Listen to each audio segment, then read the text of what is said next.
الحمدللہ رب العالمین والصلاة والسلام علی نبینا محمد وعلی آلہ وصحبہ اجمعین اما بعد۔ 27واں پارہ اور اس میں کئی ایک صورتیں ہیں، سورہ داریات، سورہ طور، سورہ نجم، سورہ قمر، سورہ رحمان، سورہ واقعہ، سورہ حدید۔ یہ ساری صورتیں اسی سپارے کا حصہ ہیں۔ کون سا پارہ ہے آج؟ 27واں۔ تو سب سے پہلے سورہ داریات، اللہ تعالیٰ فرماتے ہیں وَمَا خَلَقْتُ الْجِنَّ وَالْإِنسَ إِلَّا لِيَعْبُدُونَ مَا أُرِيدُ مِنْهُمْ مِنْ رِزْقٍ وَمَا أُرِيدُ أَنْ يُطْعِمُونَ إِنَّ اللَّهَ هُوَ الرَّزَّاقُ ذُو الْقُوَّةِ الْمَتِينُ، کہ میں نے جنوں اور انسانوں کو صرف اور صرف اپنی عبادت کے لیے پیدا کیا ہے۔ اللہ تعالیٰ کیا بتا رہے ہیں کہ میں جنوں انسانوں کو کیوں پیدا کیا ہے؟ اور ہمارے ہاں یہ لفظ کافی مشہور ہے کہ نبی علیہ الصلوۃ والسلام وجہ کائنات ہیں۔ کیا مطلب ہے وجہ کائنات ہیں؟ کون بتائے گا؟ جی، یعنی کہ آپ کی وجہ سے اللہ نے کائنات کو پیدا کیا ہے۔ نبی علیہ الصلوۃ والسلام کے بارے میں کہا جاتا ہے کہ آپ کی وجہ سے اللہ نے کائنات کو پیدا کیا ہے، اور اللہ قرآن میں کہہ رہے ہیں کہ میں نے جنوں انسانوں کو اپنی عبادت کے لیے پیدا کیا ہے۔ اور کبھی کہا جاتا ہے کہ نبی علیہ الصلوۃ والسلام صاحب لولاک ہیں۔ کیا کہا جاتا ہے؟ صاحب لولاک کا مطلب بھی یہی ہے کہ اللہ تعالیٰ نے نبی علیہ الصلوۃ والسلام کو مخاطب کر کے کہا کہ اگر آپ نہ ہوتے تو میں کائنات کو پیدا ہی نہ کرتا۔ تو یہ دونوں باتیں غلط ہیں۔ صحیح بات یہ ہے کہ اللہ نے جنوں اور انسانوں کو صرف اپنی عبادت کے لیے پیدا کیا ہے، بلکہ نبی علیہ الصلوۃ والسلام کو بھی اللہ نے پیدا کیا ہے تو اپنی عبادت کے لیے، بلکہ آپ کو اللہ تعالیٰ نے رسول اور نبی بنایا ہے تو اس لیے کہ لوگوں کو پیغام دینا ہے کہ لوگ ایک اللہ کی عبادت کریں۔ تو فرمایا اللہ نے کہ میں نے نہیں پیدا کیا جنوں انسانوں کو مگر اس لیے تاکہ میری عبادت کریں۔ ما اريد منهم من رزق، میں ان سے کسی قسم کا رزق نہیں چاہتا۔ وما اريد ان يطعمون، اور نہ ہی میں یہ چاہتا ہوں کہ مجھے کھانا کھلائیں۔ میں لوگوں کی طرف سے رزق کا محتاج نہیں ہوں، مجھے لوگوں سے پیسہ نہیں چاہیے، خوراک نہیں چاہیے، غلہ نہیں چاہیے۔ ان اللہ هو الرزاق ذو القوۃ المتین، اللہ نے کہا بلکہ رزق دینے والا تو میں ہوں، میں تو بڑی قوتوں والا ہوں، نہایت مضبوط ہوں۔ تو یہاں پہ ہمیں پتہ چل گیا کہ میرے اور آپ کے دنیا میں آنے کا مین مقصود کیا ہے۔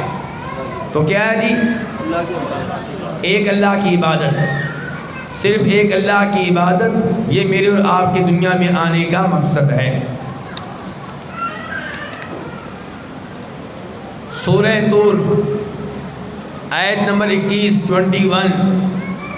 والذین آمنوا واتبعتهم ذریتهم بإیمان الحقنا بهم ذریتهم وما ألتناهم من عملهم من شيء كل امرئ بما كسب رہین۔ وہ لوگ جو ایمان لائے، آپ کی توجہ چاہوں گا، وہ لوگ جو ایمان لائے اور ان کی اولاد ان کے نقش قدم پہ چلی، کس معاملے میں؟ ایمان کے معاملے میں۔ کس معاملے میں؟ ان کے اولاد بھی ایمان لے آئی۔ تو اللہ تعالیٰ کہتے ہیں ہم ایسے لوگوں کے ساتھ ان کی اولاد کو بھی جنت میں ملا دیں گے۔ وَمَا أَلَتْنَاهُم مِّنْ عَمَلِهِم مِّن شَيْءٍ، اور ان کی اولاد کو ان کے ساتھ ملانے کی وجہ سے ان کے اعمال میں کوئی کمی نہیں کریں گے۔ یہ نہیں کہیں گے چونکہ ہم نے تمہارے بیٹے کو اس کے سٹیٹس سے اوپر کر دیا تمہاری وجہ سے تو تمہارے کچھ سٹیٹس کو ہم نیچے کر رہے ہیں، ایسا نہیں ہوگا۔ یہ کیا ہے؟ اللہ رب العزت کا انعام، اللہ رب العزت کا فضل و کرم۔ لیکن شرط کیا لگائی گئی اس میں؟ ایمان۔ آپ کے بچے اگر توحید پہ ہوئے، آپ کے بچے اگر ایمان پہ ہوئے اور آپ جنت میں اوپر ہوئے، آپ کے بچے نیچے ہوئے، تو اللہ تعالیٰ اپنے فضل و کرم سے آپ کے بچوں کو آپ کے ساتھ ملا دیں گے۔ یہ کون سے بچوں کی بات ہو رہی ہے؟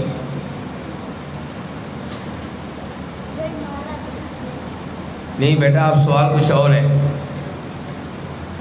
یعنی کہ اس طرح تو پھر سارے آدم علیہ السلام کے ساتھ ان کے کمرے میں جمع ہو جائیں گے۔ آدم علیہ السلام بھی ایمان والے تھے، ہم سب الحمدللہ ایمان والے ہیں، پھر سارے آدم علیہ السلام کے محل میں جمع ہو جائیں گے پھر، کیوں جی؟ جی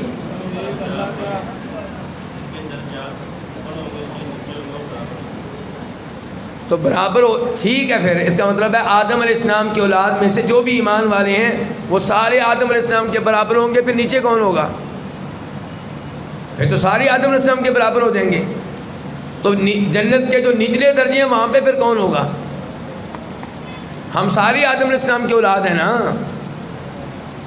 تو پھر ساری آدم علیہ السلام کے برابر ہو جائیں گے درجات میں، تو نچلے درجوں میں کون ہوگا پھر؟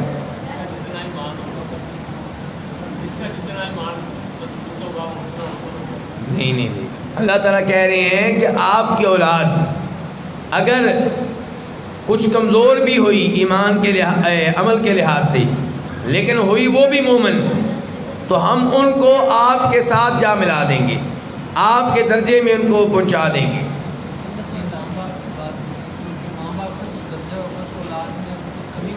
ابھی تک آپ میں سے کوئی جواب نہیں دے سکا۔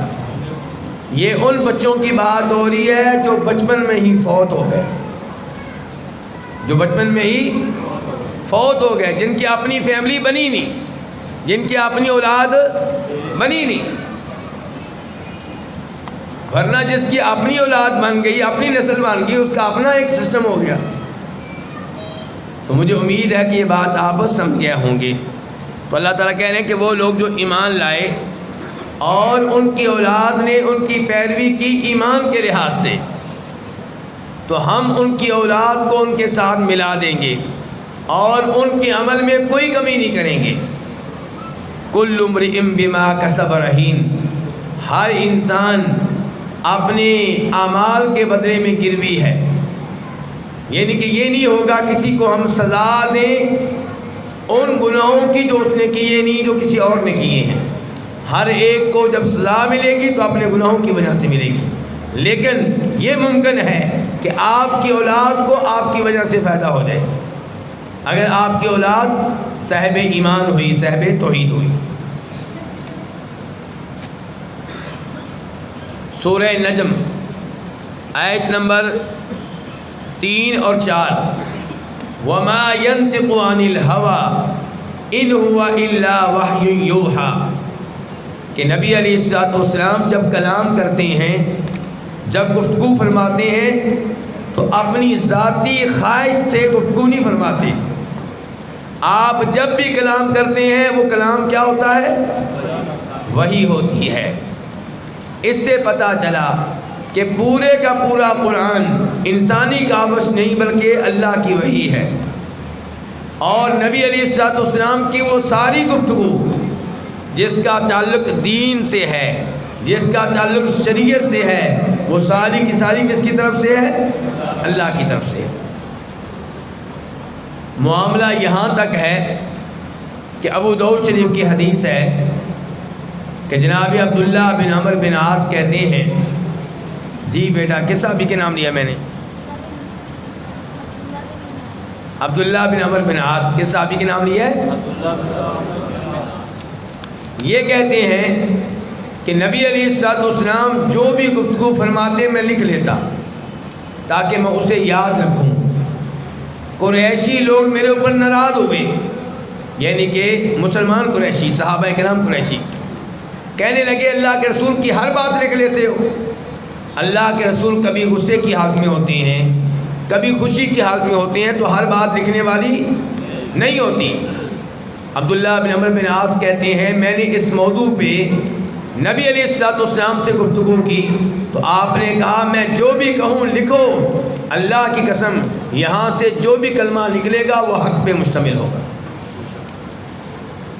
یہاں سے کوئی بھی غلط بات نہیں نکلتی۔ تو بہرحال قرآن بھی اللہ کی طرف سے وحی ہے اور احادیث بھی اللہ کی طرف سے وحی ہے۔ سورہ نجم آیت نمبر 8 اور 9، ثم دنا فتدلى فكان قاب قوسين او ادنى، پھر وہ قریب ہو گیا اور نیچے اتر آیا، پھر وہ قریب ہو گیا اور اس کا اور نبی علیہ الصلوۃ والسلام کا آپس میں جو فاصلہ تھا وہ 2 کمان کے برابر رہ گیا یا اس سے بھی کم رہ گیا۔ یہ کون ہے جی؟ کس کے بارے میں باتیں ہو رہی ہیں؟ ہاتھ کھڑا کریں ذرا جی۔ نبی علیہ الصلوۃ والسلام اور اللہ رب العزت، کسی کی دوسری رائے ہو جی؟ جی ہاں، اس آیت کی تفسیر میں علماء کرام کے 2 قول ہیں۔ پہلا قول یہ ہے کہ یہ قریب ہونے والے کون ہیں؟ جبریل علیہ السلام جو اللہ کے رسول کے قریب ہوئے، اور ایک رائے یہ ہے کہ اللہ رب العزت مراد ہیں۔ تو صحیح موقف یہ ہے کہ اس سے مراد کون ہے؟ جبریل علیہ السلام۔ آئیں گی پھر، یہ آپ کا انعام بنتا ہے۔ چلیں ٹھیک ہے، پھر کسی بچے کے ہاتھ میں بھیج دیں، جاؤ بیٹا دکھ رہا ہو انکل کو۔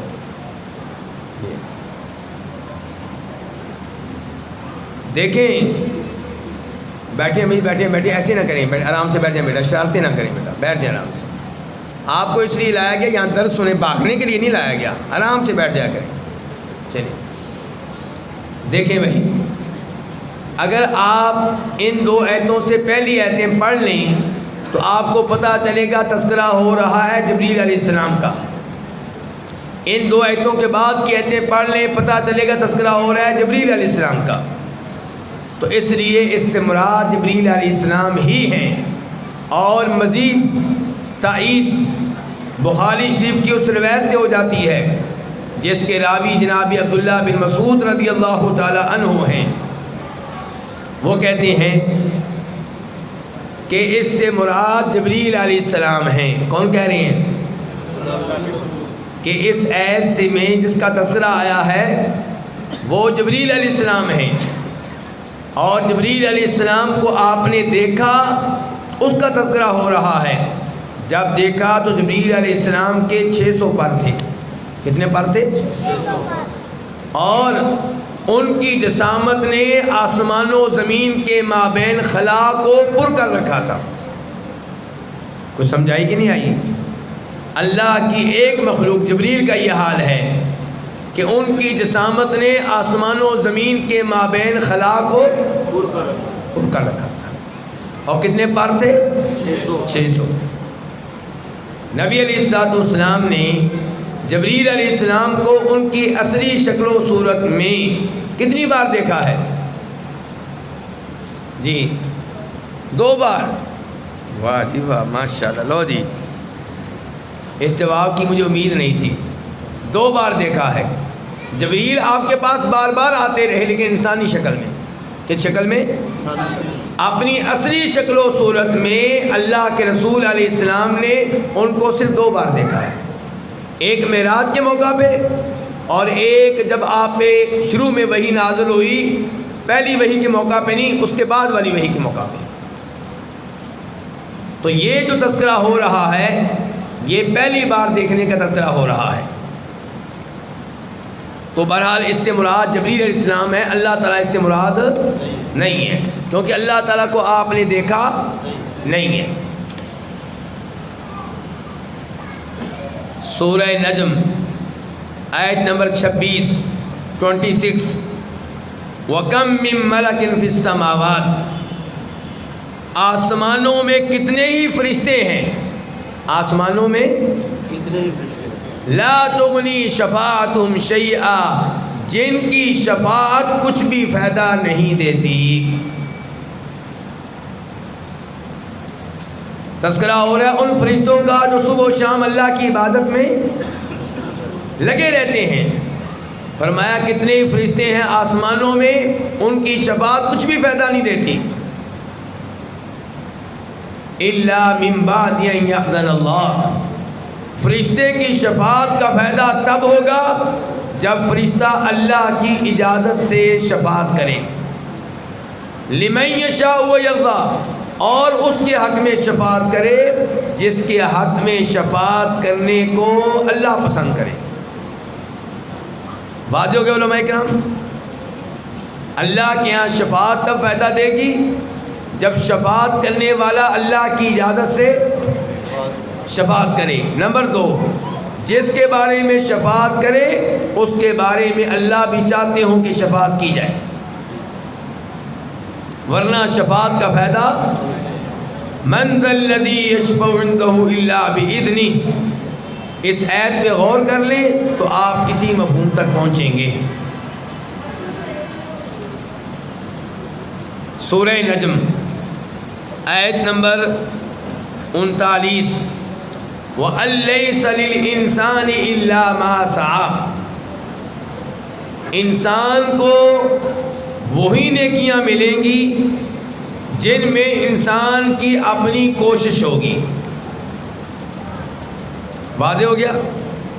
یعنی کہ میرے دادا جی فوت ہو گئے ہیں، میں آپ میں سے 5 آدمی ہائر کر لوں اور آپ کو دوں 10-10 ہزار روپیہ کی طرح میرے دادا جی کے نام پہ نمازیں پڑھیں تو دادا جی کی نمازیں شروع ہو جائیں، ایسا نہیں ہوگا۔ وَأَن لَّيْسَ لِلْإِنسَانِ إِلَّا مَا سَعَىٰ، انسان کو انہی نیکیوں کا فائدہ ہوگا جن نیکیوں میں اس کی اپنی محنت شامل ہے۔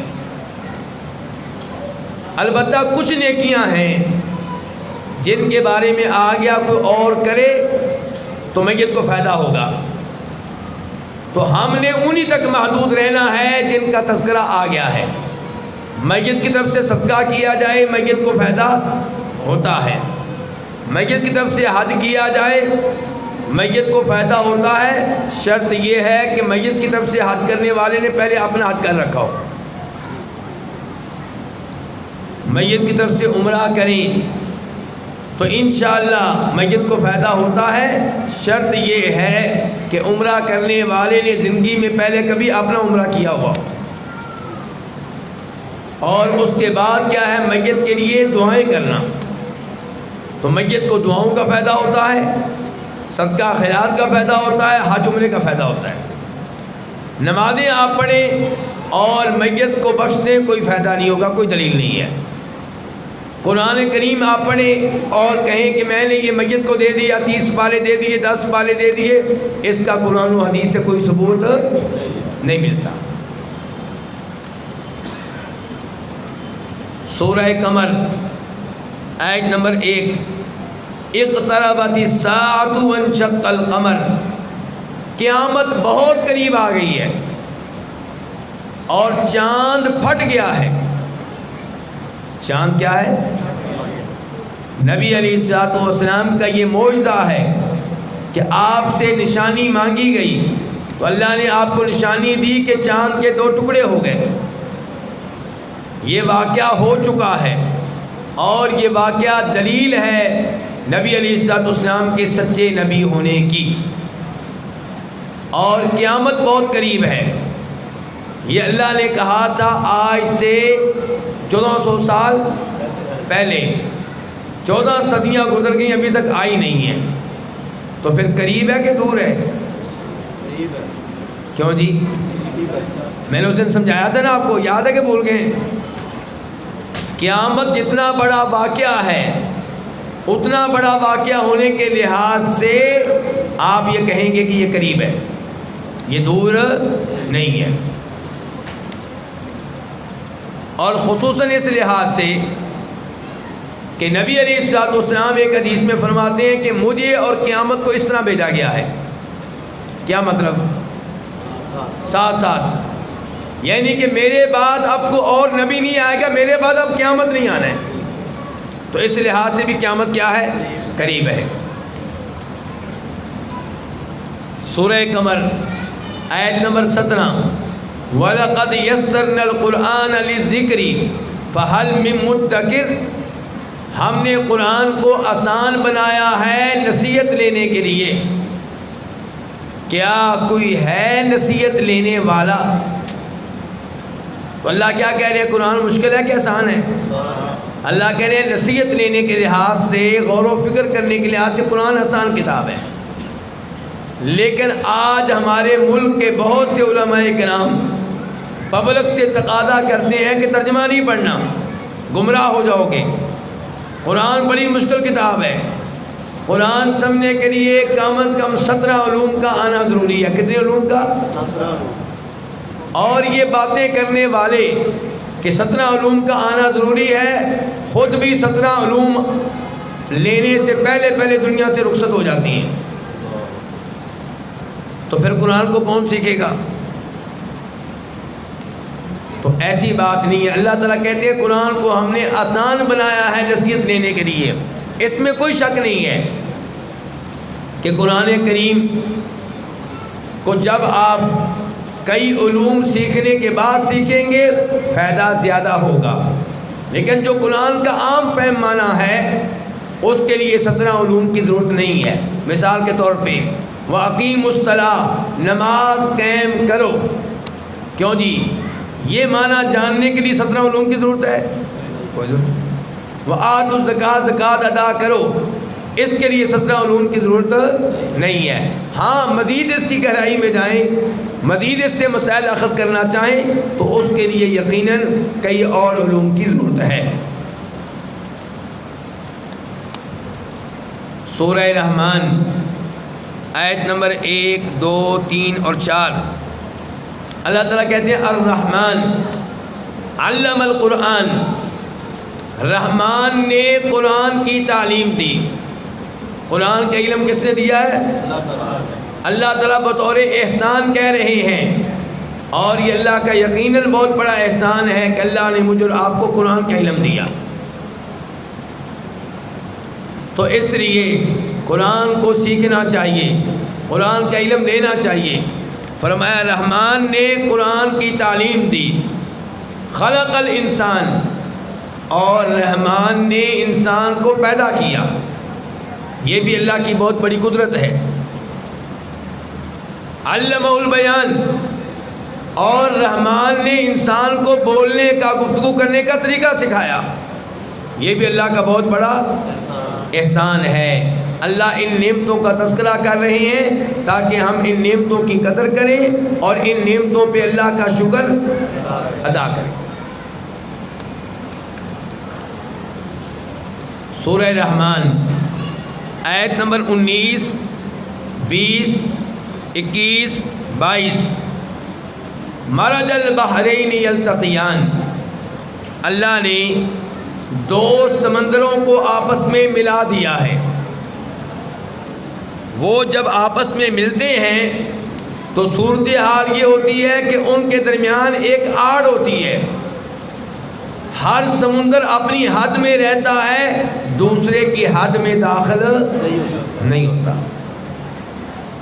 کیوں جی یہ چیز جانتے ہیں آپ لوگ؟ سمندر کی کئی اقسام ہیں، میٹھا سمندر، کڑوا سمندر، سمندر کا یہ پانی وہ والا پانی۔ اللہ کی قدرت دیکھیے، دونوں ایک ساتھ چل رہے ہیں، ایک کا پانی دوسرے میں داخل نہیں ہوتا۔ فَبِأَيِّ آلَاءِ رَبِّكُمَا تُكَذِّبَانِ، تم اپنے رب کی کون کون سی نعمتوں کو جھٹلاؤ گے؟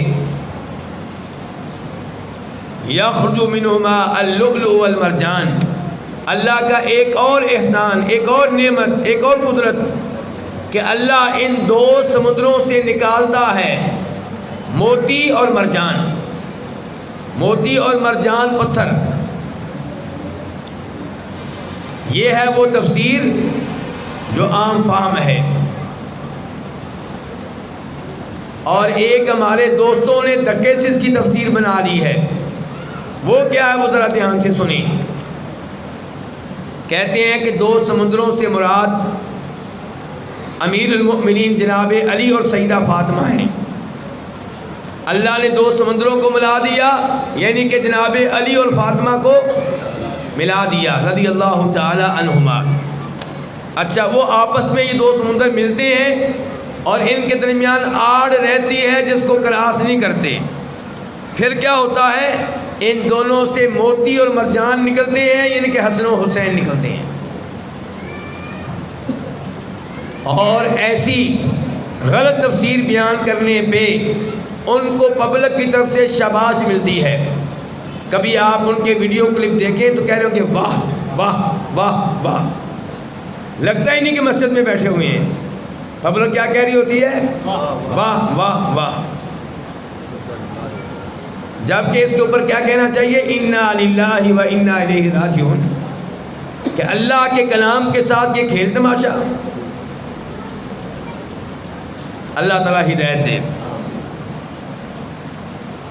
سورہ واقعہ آیت نمبر 77، 78، 79 اور 80. انہ لقرآن کریم، یہ معزز قرآن ہے. فی کتاب مکنون، یہ معزز قرآن آپ کو ملے گا کتاب مکنون میں، لوح محفوظ میں. لا یمسہ الا المطہرون، وہ لوح محفوظ جس کو ہاتھ نہیں لگاتے مگر پاک. کون؟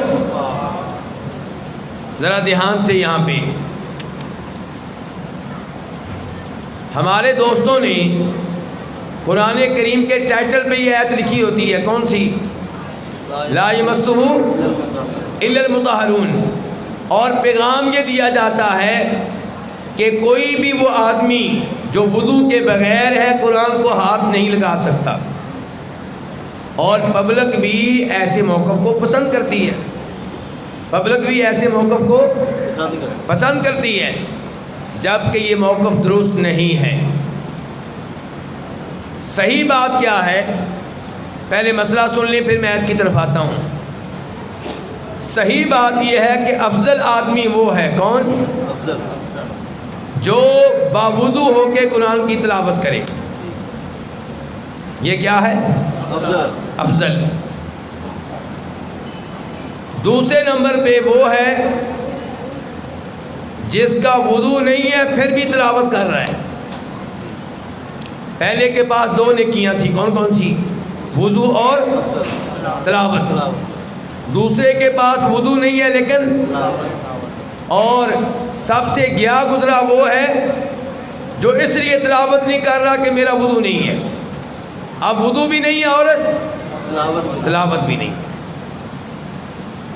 ہم یہ چاہتے ہیں کہ آپ وضو بھی کریں تلاوت بھی کریں، لیکن یہ نہیں چاہتے کہ وضو کا بہانہ بنا کے آپ تلاوت ہی نہ کریں. جب بھی تلاوت کا کہا جائے جی میرا وضو نہیں، میں کیا کروں؟ اس سے بہتر ہے کہ تم تلاوت کرو چاہے وضو کے بغیر کرو. کیونکہ یہ کہنا کہ قرآن پکڑنے کے لیے وضو شرط ہے، تلاوت کرنے کے لیے وضو شرط ہے، اس کی کوئی واضح دلیل نہیں ہے. یہ آیت جو پیش کی جاتی ہے اس کا ترجمہ پھر دھیان سے سنیں. اب سنیں ذرا کہ قرآن کریم کہاں پہ موجود ہے؟ لوح محفوظ میں. اللہ کہتے ہیں لوح محفوظ کو ہاتھ کون لگاتے ہیں؟ پاک. یعنی کہ آپ کیا سمجھتے ہیں کہ فرشتے بے وضو ہو جاتے ہیں، وضو کر کے ہاتھ لگاتے ہیں؟ نہیں، اس سے یہ مراد نہیں ہے. اس سے مراد ہے کہ قرآن کریم تک شیطانوں کی پہنچ نہیں ہے، لوح محفوظ تک شیطانوں کی پہنچ نہیں ہے. لوح محفوظ کو ہاتھ لگاتے ہیں تو وہ فرشتے جو 24 گھنٹے پاک ہیں، گناہ نہیں کرتے، شرک نہیں کرتے، مقدس فرشتے. یہ مطلب نہیں ہے کہ وضو کر کے ہاتھ لگاتے ہیں، یہ اس کا مطلب ہی نہیں ہے. مطہرون سے مراد کیا ہے؟ جو ہیں ہی پاک.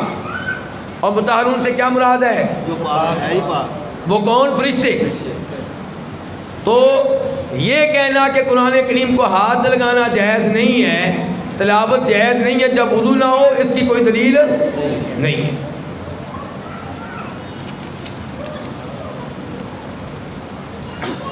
سورہ حدید آیت نمبر 4. دھیان سے ذرا اللہ کا تعارف، اللہ کی پہچان. هو الذی خلق السماوات والارض فی 6 ایام، وہی ہے جس نے آسمانوں اور زمین کو پیدا کیا کتنے دنوں میں؟ 6 دنوں میں. ثم استوى علی العرش، پھر وہ عرش کے اوپر چلا گیا. کہاں؟ عرش کے اوپر.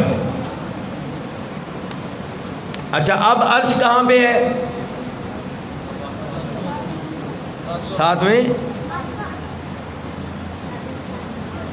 ساتویں آسمان سے اوپر. جی ہاں، عرش کہاں پہ ہے؟ 7 آسمانوں. سب سے آخری مخلوق کیا ہے؟ عرش. سب سے آخری مخلوق کیا ہے؟ اور اللہ اس سے اوپر.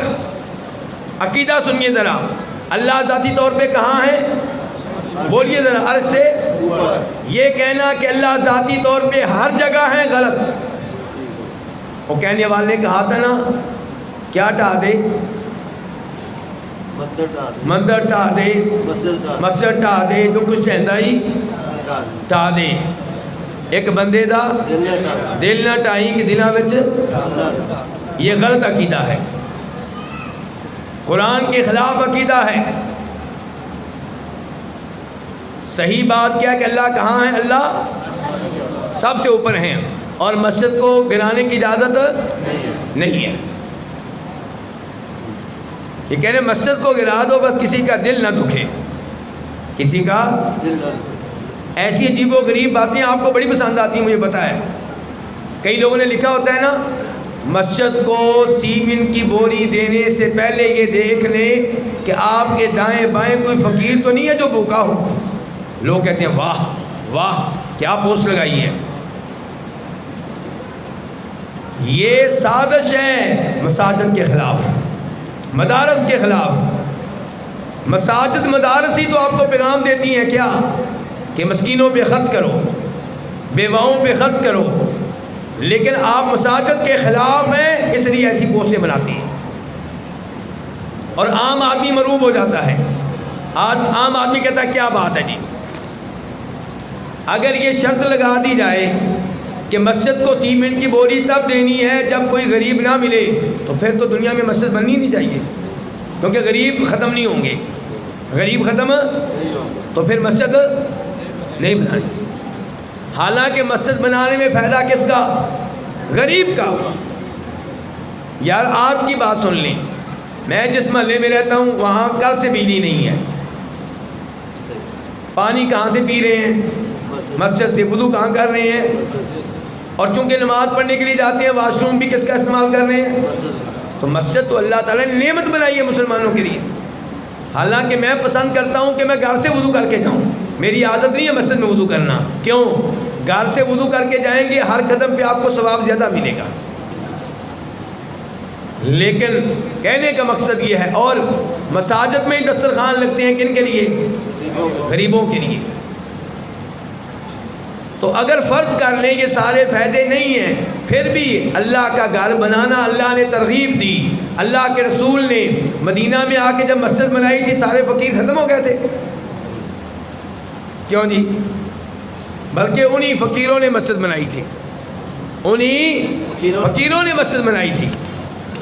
تو بہرحال یہ دیکھیے اللہ کا تعارف. اللہ نے آسمان و زمین پیدا کی ہے 6 دنوں میں، یہ پہلا تعارف. دوسرا، اللہ تعالیٰ کہاں ہے؟ عرش کے اوپر. تیسرے نمبر پہ اللہ عرش کے اوپر ہیں، اس کے باوجود یعلم ما یلج فی الارض، اللہ جانتا ہے ہر اس چیز کو جو زمین میں داخل ہو رہی ہے.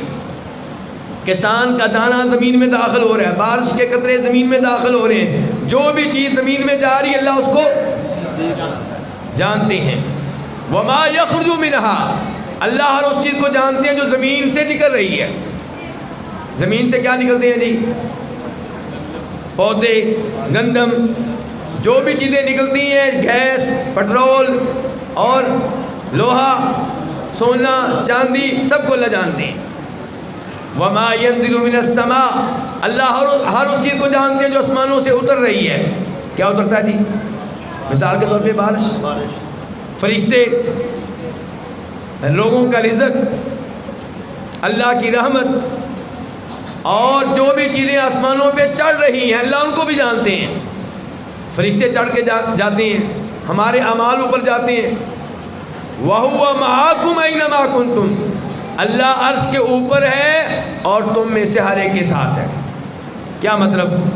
ذاتی طور پہ اللہ اوپر, علم کے لحاظ سے ہر ایک کے ساتھ, قدرت کے لحاظ سے, آواز سننے کے لحاظ سے, ہر ایک کو دیکھنے کے لحاظ سے, مسلمانوں کی مدد کرنے کے لحاظ سے ہر ایک کے ساتھ. آخری آیت آج کے درس کی, آیت نمبر 10. اللہ تعالی نے تذکرہ کیا ہے آیت نمبر 10 میں, لا یستوی منکم من انفق من قبل الفتح وقاتل, جنہوں نے مکہ فتح ہونے سے پہلے اللہ کی راہ میں مال خرچ کیا اور اللہ کی راہ میں جہاد کیا, اور جنہوں نے مکہ فتح ہونے کے بعد یہ دو عمل کیے, یہ دونوں صحابی برابر نہیں ہو سکتے. کن کا درجہ اونچا ہے؟ جنہوں نے مشکل حالات میں اللہ کی راہ میں مال خرچ کیا اور جہاد کیا. اولئک اعظم درجۃ من الذین انفقوا من بعد وقاتلوا. لیکن صحابہ کرام میں یہ فرق ہے آپس میں, لیکن بعد والوں کو بتا دیا گیا. ایک بات یاد رکھنا, وَكُلًّا وَعَدَ اللَّهُ الْحُسْنَى, جس نے بھی ایمان کی حالت میں نبی علیہ الصلوۃ والسلام کا چہرہ مبارک دیکھ لیا وہ صحابی بن گیا, اور اللہ کا اس سے جنت کا وعدہ ہے. ہر صحابی کہاں جائے گا؟ جنت میں جائے گا. اللہ رب العزت سے دعا ہے اللہ تعالی ہمیں تمام صحابہ کرام کی عزت کرنے کی توفیق عنایت فرمائے, آل بیت کی عزت کرنے کی توفیق عنایت فرمائے, اور اللہ تعالی ہمیں شرک سے محفوظ رکھے. صحابہ کرام کی عزت کا مطلب یہ نہیں ہے کہ آپ انہیں مشکل کشا سمجھیں یا حاجت روا سمجھیں. مشکل کشا وہی ہے, حاجت روا وہی ہے. البتہ صحابہ کرام کی عزت کی جائے گی, ان سے محبت کی جائے گی, اور انبیاء کرام سے محبت کی جائے گی, اور سب سے بڑھ کر جس عظیم انسان سے محبت کی جائے گی وہ کون ہے؟ جناب محمد رسول اللہ صلی اللہ علیہ وسلم. اللہ تعالیٰ قرآن سننے کی توفیق عنایت فرمائے. وآخر دعوانا الحمد للہ رب العالمین.